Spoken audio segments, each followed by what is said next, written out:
you do not understand why your name is gone. It was taken from you the moment the carriage arrived. The priest did not ask if you wanted to leave. He only signed the register, then looked away when your small hand tried to hold his robe. Now you sit on a splintered wooden bench, hands trembling in your lap, beneath a crucifix, so tall, its arms seem to touch the ceiling. The convent smells of wax, mold, and sweat. A bell rings far away, but no one tells you what it means. You have been here one day, and already, you are no longer a child. The woman in the dark veil who leads the prayers does not smile. She corrects you when you speak. She corrects you when you are silent. When you cry at night, your name is not spoken. Only the words, obedience, sacrifice, and mortification. At dawn, a nun whispers that your soul is stained by birth, that God wants your silence, not your dreams. You do not understand the Latin words, she reads, but you understand the slap across your wrist when your eyes drift toward the window. Your shoes are taken. Your hair is cut. You are assigned to sweep floors before sunrise, to scrub bedpans, to launder the linen of women who speak in riddles about sin and salvation. One of them touches your cheek too long. Another watches you undress with eyes that do not blink. There is no escape, no letters, no visits. The world forgets you. And soon, you begin to forget the world. You are 12, and this is your penance for being born unwanted.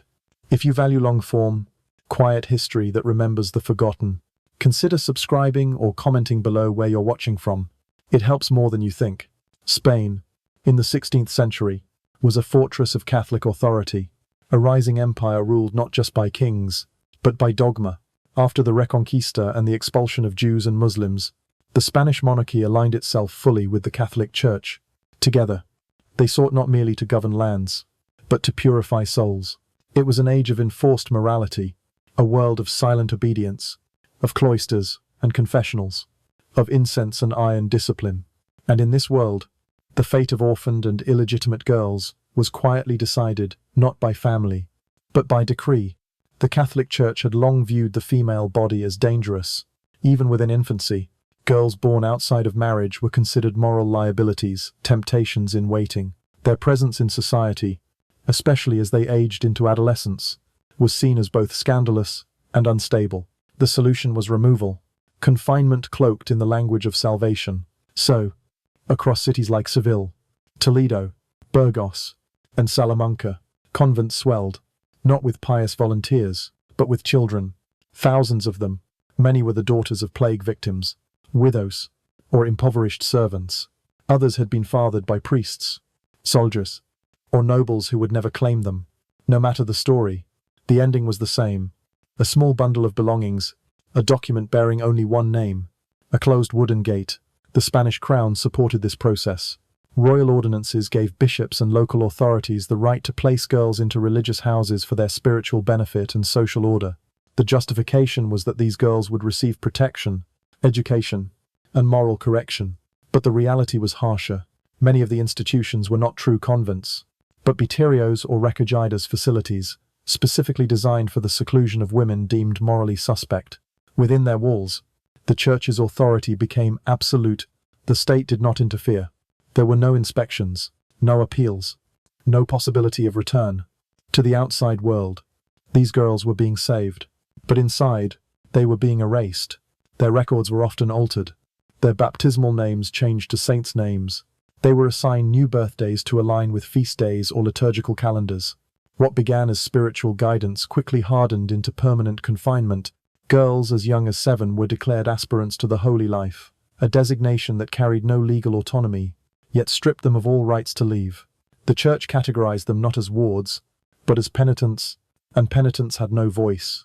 These children were not taught Latin, or scripture, or music, as some imagined.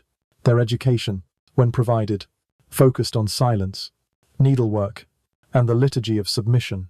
They were trained to sew altar cloths, scrub stone floors, and prepare food in absolute quiet. Any expression of resistance, even a whispered question, was met with punishment, isolation, fasting, flagellation. The purpose was not education, it was obliteration, a slow, deliberate remaking of the soul through labor and shame. By the 17th century, the practice had become institutionalized. Nobles who wanted to erase family scandals, priests who wished to conceal affairs, and town officials who feared fallen women all found in the convents a convenient disposal.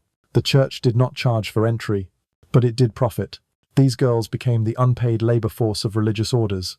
They cleaned, cooked, and stitched for the very system that confined them, and worse still, some became prey, because within the safety of stone walls, abuse did not disappear. They multiplied hidden behind habits, rituals, and the doctrine of spiritual discipline. The girls had no one to tell, and no one who wished to hear. Her name was Inés before they changed it. She was 10 years old when the friar brought her to the Casa de Recogidas in Valladolid. Her mother had died of fever. Her father was listed as unknown. She had a crooked smile, calloused feet, and an accent the nuns would later call indecent. Within hours of arrival, her baptismal record was altered. She became Sor Maria de la Cruz, though she would not take vows for many years. If ever, she was told to be grateful. At first, Inés believed the convent was temporary, a place to sleep, perhaps to learn her letters, until an aunt or distant cousin came for her. But the weeks turned into months. The cells were small, the beds shared. Each morning began in darkness, with the bell at matins. Each night ended with a whispered examination of conscience, where she was expected to confess thoughts she did not understand. She was taught to walk with her eyes lowered, to speak only when spoken to punish herself with the scourge on Fridays, even if she had not sinned. When she cried, an older girl named Clara told her that tears were vanity, and vanity was for harlots. The rules were carved into silence. No laughter, no questions, no names from before. But it was not just the routine that unsettled her. It was the eyes. Some of the older sisters would watch as she changed clothes. One would linger too long after evening prayers, her hand resting on Inés's shoulder while speaking of spiritual closeness. There were rumors of girls taken into the private rooms of confessors, not for guidance, but for penance of a different kind. Inés began to avoid corners. She began to shrink inside her own body. She was not alone. Across Spain, countless girls like her entered the walls of sanctity, and found instead a system of quiet violation. In Seville, a ledger from the Recogidas de Santa Maria Hipsieca lists over 400 girls housed in a single decade, most with no known family, no dowry, and no return address. Few ever left. Those who did were either forcibly married to elderly widowers, arranged by the convent, or sent to labor as servants for affiliated clergy. The testimonies that survive come in fragments, scrawled margins of forgotten records, ecclesiastical trials buried under layers of Latin euphemism. One nun confessed, reluctantly, that she had been too affectionate with a younger novice. Another described spiritual corrections imposed by a confessor who instructed girls to undress in the dark so that he could cleanse their thoughts through holy inspection. Most of the time, the language was sanitized. The girl was rebellious. The sister was overcome with zeal. The priest had acted imprudently. But beneath the theology was flesh, small, frightened bodies with no defenders. For some, the only resistance was inward, refusing to eat, scratching symbols into stone, holding fast to the memory of a parent's voice, even as the church told them that their only true father was in heaven. A few attempted escape, but for girls with no money, no surname, and no shoes, the outside world was just another trap. Many who fled were captured and beaten. Some were declared dementes, mad, and locked in the convent's basement for weeks at a time. To reflect and pray, Inés tried once. She ran barefoot toward the orchard, hoping to hide in the trees, but the porter caught her before she reached the gate. As punishment, she was made to kneel on dried peas in the chapel for 3 hours, while the others sang. The bruises on her knees stayed for days. After that, she did not run again. By the time she turned 16, her voice had changed. It became softer, slower. She rarely spoke above a whisper. Her letters to God, once scribbled behind laundry barrels, stopped altogether. She became what they wanted: obedient, invisible, and useful. They said she had found her vocation, but she had only lost herself. There was nothing accidental about it. The incarceration of orphaned girls in Spanish convents was not an act of spontaneous charity or scattered piety. It was a structure, a machine, forged from the steel of Catholic reform and maintained through the cold logic of clerical authority. It began with the Council of Trent, convened in the mid-16th century, which sought to reassert Catholic dominance in the face of Protestant defiance. Among its many decrees was the intensification of female enclosure clausura. The idea was simple women, by nature impure and temptable, must be kept apart from the world, and those without family, the orphans, the bastards, The fallen were the easiest to lock away. By the 17th century, local municipalities across Spain had adopted the policy as an instrument of social control. Civil officials worked in tandem with bishops and confessors to remove inconvenient girls from the public eye. A street orphan too visible, a daughter conceived in scandal, a servant girl rumored to be pregnant, all could be swept into the system under the label of moral danger. No charges were needed, no hearings. The signature of a priest and a clerk sufficed. The state provided funding. Convents received stipends for each girl confined. Some orders even lobbied for more placements. Their records show a disturbing calculus. More girls meant more hands for laundry, more fingers for embroidery, more backs for kitchen work. These were not nunneries of quiet contemplation. These were institutions of correction where labor and discipline were used to erase identity. Their days were regimented by bells and punishments. Wake before sunrise, prayer, work, silence, meal, prayer again, sewing until dusk, cold water to wash, iron beds to sleep, and over it all, a theology that demanded submission not just to God, but to those who claimed to speak for him. The confessor, often the only man permitted inside, held terrifying power. He was not only the spiritual guide, but the moral judge, dictated penances, reported disobedience, and determined if a girl was making progress toward salvation. He could order fasting. He could impose silence. He could decide when and if a girl could ever leave. There was no oversight. Even when abuse was suspected, the response was silence. A bishop might transfer a confessor. A mother superior might rotate the girls. But the system remained untouched, because to challenge it would be to question the church itself. And so it continued. Even the girls who showed aptitude or intelligence were not rewarded. If they asked questions, they were accused of pride. If they cried, of vanity. If they resisted, of possession.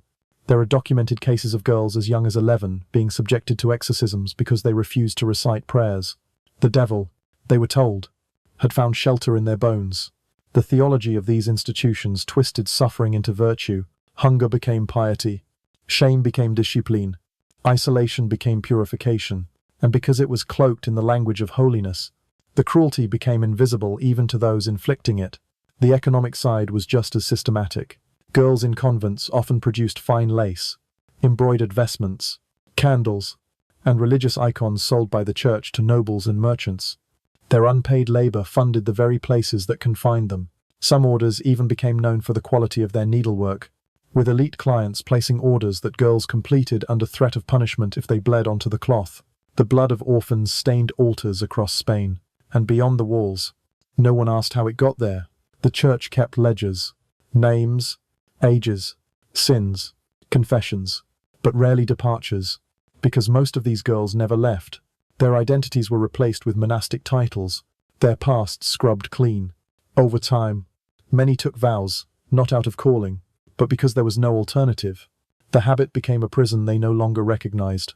They were not nuns, they were remnants, and the system that held them was not a sanctuary. It was a sanctified cage. It did not end with one generation. The system did not simply disappear. It folded into itself, sustained by obedience and the passing of roles from prisoner to warden. Many of the nuns who oversaw these girls, the ones who delivered the punishments, who enforced the silence, who watched without intervening, were themselves former inmates. They had once knelt on the same stone floors, had once cried through the same liturgical songs, had once scrubbed blood from linen, under the same threat of God's displeasure. They had learned survival, and survival meant compliance. To speak out was to risk everything. To question was to invite pain. And so, with the slow erosion of will, many conformed. They took the veil, not because of devotion, but because it was the only identity left to them. And once they wore the veil, they became part of the mechanism. Clara, the girl who once whispered that tears were vanity, would grow into Sister Clara of the Sorrows. She would one day be in charge of a dormitory. She would remember Ines, but not aloud. She would raise her hand with the same rhythm she once feared. When a new child asked where her mother was, Sister Clara would reply, without blinking, "God is your only parent now." She did not think herself cruel. She believed she was upholding the faith. This was the horror of the cycle, not just repetition, but transformation. Victims became enforcers. Kindness became sin. The memory of pain was swallowed by the machinery of obedience. The church encouraged this generational turnover. Girls who had spent a decade or more inside were often given minor responsibilities, supervising chores, leading prayer, reporting disobedience. These small tastes of power did not liberate. They tethered. They gave the illusion of purpose within confinement. Some girls were even trained to become confessors' assistants, not to interpret scripture that was forbidden, but to prepare the chamber, to bring in the difficult ones, to stay and watch if asked. Their presence normalized what should have been unthinkable. The walls did not have ears. They had memories. Each scar taught the next. Outside the convent, the towns forgot. Génération passed. And the institutions remained.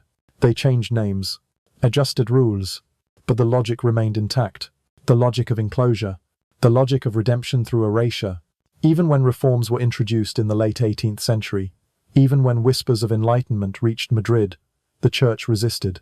Officials cited the sanctity of tradition and the necessity of moral correction for female instability. The Enlightenment had little room for orphan girls, and in truth, there were few willing to defend them. They had no families, no dowries, no legacies to protect.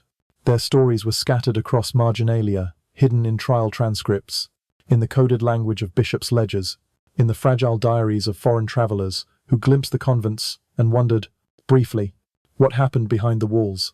One traveler from France wrote, "I heard a girl sobbing behind the chapel, though the nuns assured me it was the wind. It was not the wind. It was the echo of a cycle that turned children into shadows, then into stone." By the dawn of the 19th century, the convent walls began to crack. Spain, racked by Napoleonic wars, internal revolts, and colonial decline, found itself re-examining the institutions it once protected without question.